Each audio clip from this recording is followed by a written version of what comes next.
Long ago, when these ancient Grecian temples were new, hemp was already old in the service of mankind.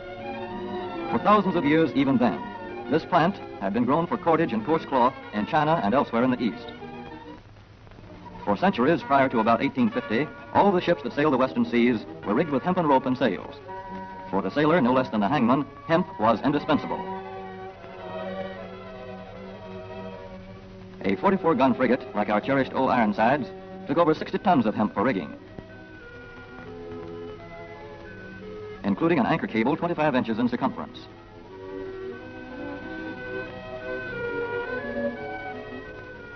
The Conestoga wagons and prairie schooners of pioneer days were covered with hempen canvas. Indeed, the very word canvas comes from the Arabic word for hemp. In those days, hemp was an important crop in Kentucky and Missouri. Then came cheaper imported fibers for cordage, like jute, sisal, and manila hemp, and the culture of hemp in America declined.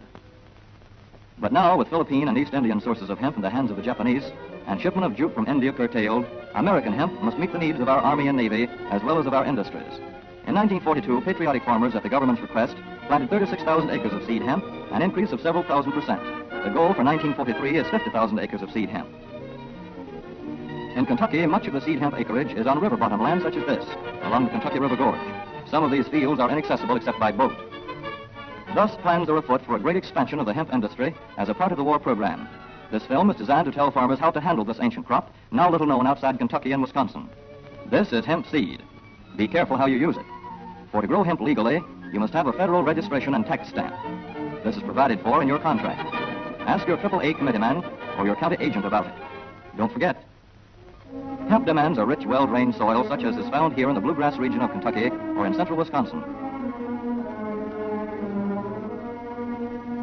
It must be loose and rich in organic matter. Poor soils won't do. Soil that will grow good corn will usually grow hemp. Hemp is not hard on the soil. In Kentucky, it has been grown for several years on the same ground, though this practice is not recommended. A dense and shady crop, hemp tends to choke out weeds. Here's a Canada thistle that couldn't stand the competition.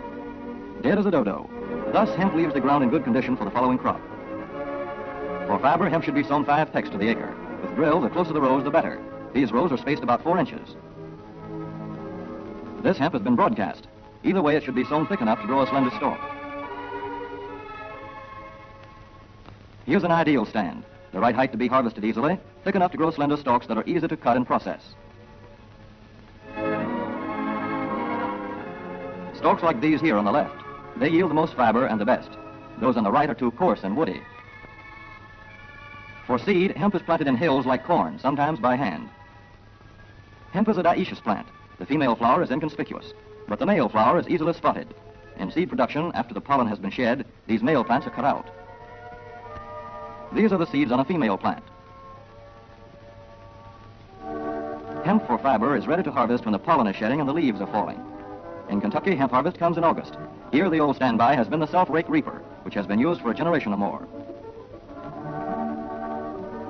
Hemp grows so luxuriantly in Kentucky that harvesting is sometimes difficult, which may account for the popularity of the self-rake with its lateral stroke.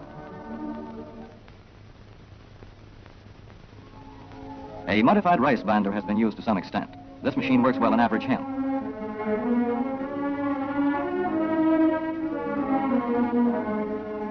Recently, the improved hemp harvester, used for many years in Wisconsin, has been introduced in Kentucky. This machine spreads the hemp in a continuous swath. It is a far cry from this fast and efficient modern harvester to the Armstrong model of yore. But here's one kind of harvester, at least, that doesn't stall in the heaviest hemp. In Kentucky, hand cutting is practiced in opening fields for the machines. In Kentucky, hemp is shucked as soon as safe after cutting, to be spread out for retting later in the fall.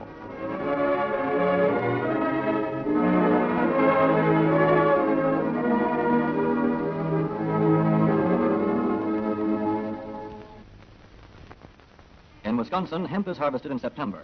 Here, the hemp harvester with automatic spreader is standard equipment. Note how smoothly the rotating apron lays the swaths preparatory to retting. Here it is a common and essential practice to leave headlands around hemp fields. These strips may be planted to other crops, preferably small grain. Thus, the harvester has room to make its first round without preparatory hand cutting. Here the machine is running over corn stubble. When the cutter bar is much shorter than the hemp is tall, overlapping occurs. Not so good for retting. The standard cut is 8 to 9 feet. The length of time hemp is left on the ground to rot depends on the weather. The swaths must be turned to get a uniform red.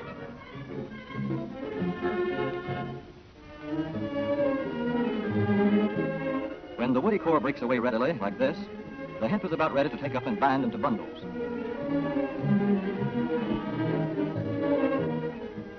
Well-retted hemp is light to dark gray. The fiber tends to pull away from the stalk. The presence of stalks in the bowstring stage indicates that retting is well underway.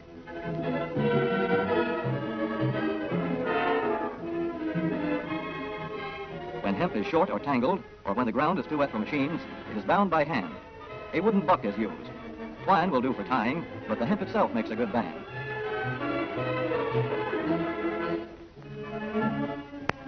When conditions are favorable, the pickup binder is commonly used. The swath should lie smooth and even, with stalks parallel. The picker won't work well in tangled hemp.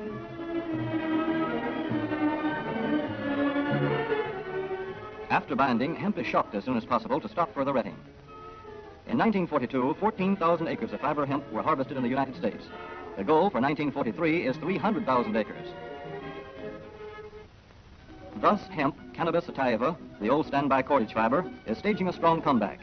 This is Kentucky hemp going into the dryer of a mill at Versailles.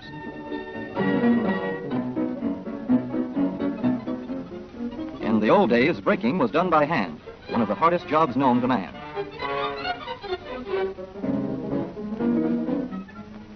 Now the power breaker makes quick work of it.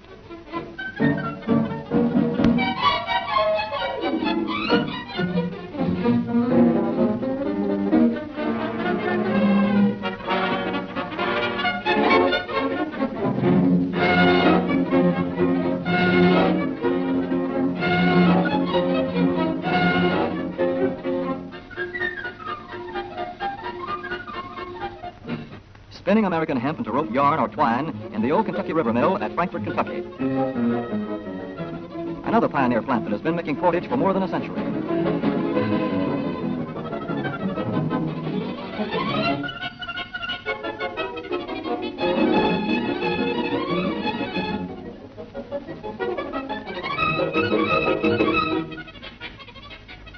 All such plants will presently be turning out products spun from American-grown hemp.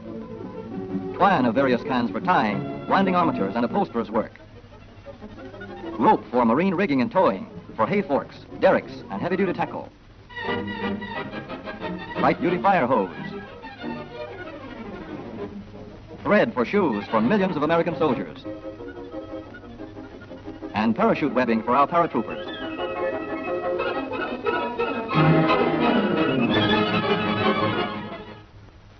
As for the United States Navy, every battleship requires 34,000 feet of rope, and other craft accordingly.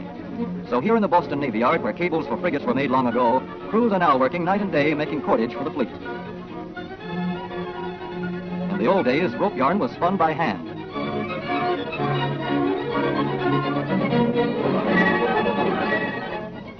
Today, even the rope walk is mechanized. 160 fathoms to go.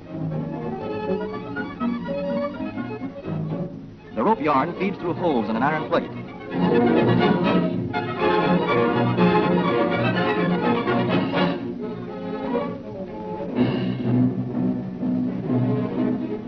This is Manila hemp from the Navy's rapidly dwindling reserve.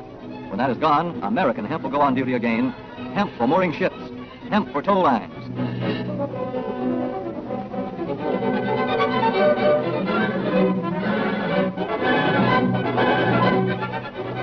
Hemp for tackle and gear. Hemp for countless naval uses, both on ship and shore. Just as in the days when old Ironside sailed the seas victorious, with her hempen shrouds and hempen sails.